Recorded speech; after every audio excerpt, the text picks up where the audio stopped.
We've all been feeling this July heat lately, and we're not alone. The heat also affects the behavior of animals. Our Allison Pryor tells us about animals in the wild in the summertime.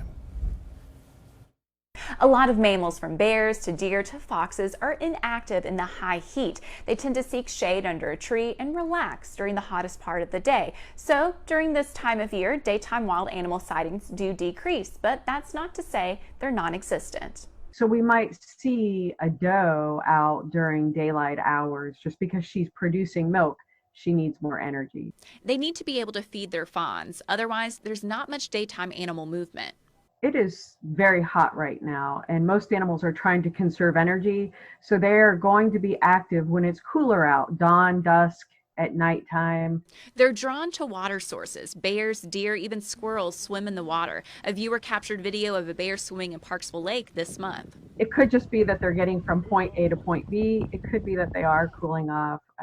But just like us, they need more water. They require more water this time of year. The presence of water sources such as a bird bath or landscape pond will attract wildlife to your yard. TWRA recommends removing attractants.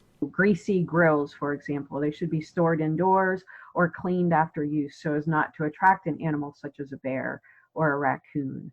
And even if you have good intentions for wildlife, it's not always the best option. Bird feeders are kind of a drive-through pickup for most animals.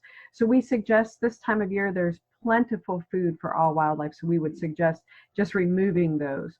You should also store trash well, clean up any leftover food after feeding pets outside, and be mindful of ripe vegetables and fruits in your garden attracting wildlife. And for pet owners, especially at nighttime, step outside before your pet does to scan your yard, since wild animals are more active then. To ensure that nothing's there, go out with them, keep them on a leash. Animals on leashes are far likely to be approached by wildlife because they're in closer proximity to humans. If you do encounter a wild animal in your yard or while out hiking, keep yourself safe. Never purposefully feed or approach it, especially if it's a bear.